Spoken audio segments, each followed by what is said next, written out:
नमस्ते, the freedom में आपका स्वागत है। मैं सुधीर। इन दिनों देश में बहुत बड़ा एक आंदोलन चल रहा है, किसानों का आंदोलन। मोदी सरकार ने 3 कृषि कानून बनाए हैं और उनके खिलाफ किसान जमे हुए हैं दिल्ली बॉर्डर पर। दिल्ली जाना चाहते थे, उन्हें जाने नहीं दिया गया, इसलिए बॉर्डर पर जमे हुए हैं और वो अडिग हैं आंदोलन पर। कोई आंदोलन हमेशा के लिए नहीं चल सकता, लेकिन किसानों की चट्टानी एकता के आगे अभी तक सरकार बैकफुट पर है। फिर भी ये सवाल तो उठता ही है कि आखिर ये आंदोलन किसानों का कब तक चलेगा। अपने खिलाफ होने वाले किसी भी आंदोलन को खत्म करने के लिए जो भी सत्तारूढ़ पार्टी होती है वो तमाम उपाय करती है। और जो अभी भाजपा सत्तारूढ़ है केंद्र में, जिसने ये कानून बनाया, तो भाजपा के पास तो एक से एक दिग्गज माहिर खिलाड़ी हैं राजनीति के। खुद नरेंद्र मोदी, अमित शाह, इन दोनों को, ये दोनों तो हैं ही, इसके अलावा भी ढेर सारे ऐसे नाम हैं जो इस आंदोलन को खत्म कराने में हर संभव कोशिश कर रहे हैं। क्या क्या हो सकता है, कैसे खत्म हो सकता है? प्रायः जो आंदोलन खत्म होता है, सरकारों का एक रवैया होता है कि थोड़ा सा थकाओ, आंदोलनकारियों को थोड़ा सा थका दो। आंदोलन कोई लंबा चल नहीं पाता है, क्योंकि लंबे समय तक उसे चलाने के लिए जो जीवटता चाहिए, ऊर्जा चाहिए, पैसे चाहिए, संसाधन चाहिए, उस कष्ट को झेलने की क्षमता चाहिए, वो धीरे धीरे कम होने लगता है और ऐसे में आंदोलन कमजोर पड़ने लगता है। तो सरकार की पहली कोशिश यह है कि उन्हें थकाओ, वरना इस ठंडी रात में जहां कोई बाहर नहीं निकल करके थोड़ी देर रात में रहना चाहता, वहां लगातार 2 सप्ताह होने जा रहे हैं, 13वां दिन चल रहा है और वो किसान वहां पर ठंडी रात में जमे हुए हैं। तो आखिर इसके पीछे कहीं ना कहीं सरकार का ये है कि किसान अपने आंदोलन से पीछे हटेंगे, थकेंगे और इस तरह से या फिर समझौता पर आ जाएंगे, समझौता के लिए राजी हो जाएंगे। कब तक इस तरह से ठंडी रात में वो गुजारा करेंगे?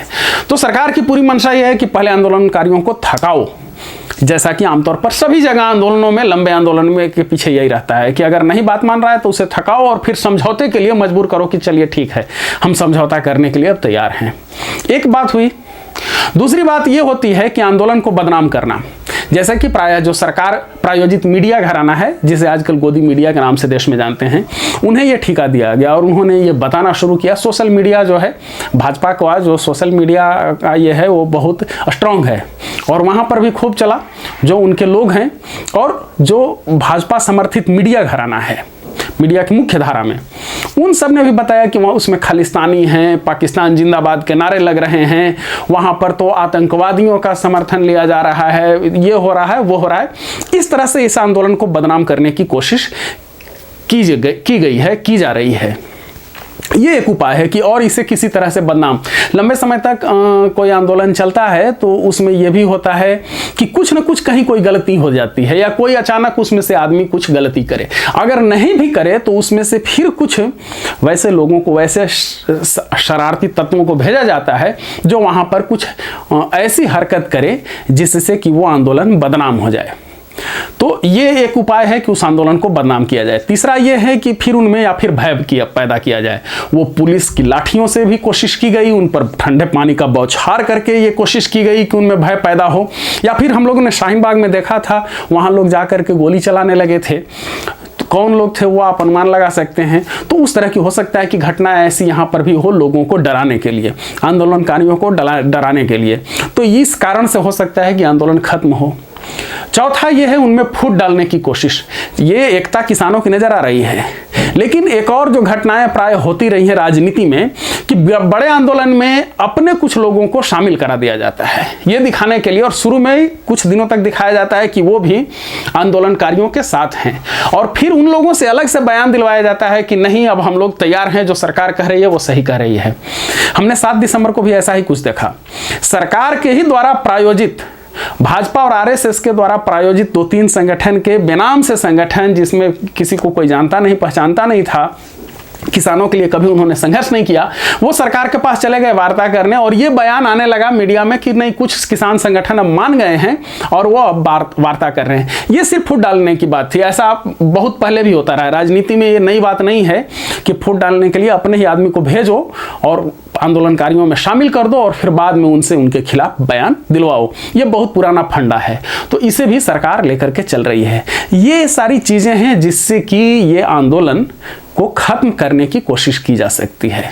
फिलहाल यह आंदोलन कहीं से खत्म होता दिख नहीं रहा है। किसान अपनी जिद पर अडिग हैं। उनके साथ अब धीरे धीरे पूरा देश खड़ा हो रहा है। दूसरे राज्यों के किसान खड़े हो रहे हैं, बहुत सारे मजदूर संगठन खड़े हो रहे हैं, बहुत सारे जो और यूनियन हैं अलग अलग तरह के, वो उनके साथ आ रहे हैं। डॉक्टर उनकी सेवा करने के लिए, उनकी चिकित्सा करने के लिए अपनी नौकरी छोड़ने के लिए तैयार हैं और ये स्थिति इस तरह से गंभीर होती जा रही है। दूसरी ओर सरकार अडिग है कि नहीं, हम कानून को वापस नहीं लेंगे। सरकार की यह मजबूरी ये है कि एक बार कानून वापस ले लेने के बाद वो फिर से इसे बनाना बहुत मुश्किल हो जाएगा और अगर कानून सरकार नहीं बनाती है तो उसके लिए दूसरी तरफ से बड़ा नुकसान ये है कि जिन घरानों से पैसा लेकर के वो चुनाव में हेलीकॉप्टर उड़ाते रहे, बड़ी बड़ी बिल्डिंग बनाते रहे, अपना घर भरते रहे, उन कॉरपोरेट घरानों का ये दबाव कि अब सबके बाद खेत खलिहानों पर भी हमारा कब्जा हो, अगर वो ऐसा नहीं कर पाती है सरकार तो उसके लिए मुसीबत खड़ी होगी। ये आप देख रहे हैं किस तरह से किसान आंदोलन खत्म हो सकता है, कैसे कैसे सरकार खत्म करा सकती है।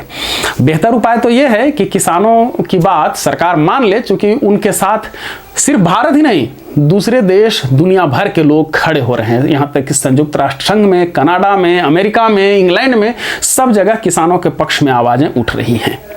द फ्रीडम पर आप देख रहे हैं कि किसान आंदोलन को कैसे खत्म किया जा सकता है, कैसे खत्म करने की कोशिश की जा रही है या फिर कैसे खत्म होगा।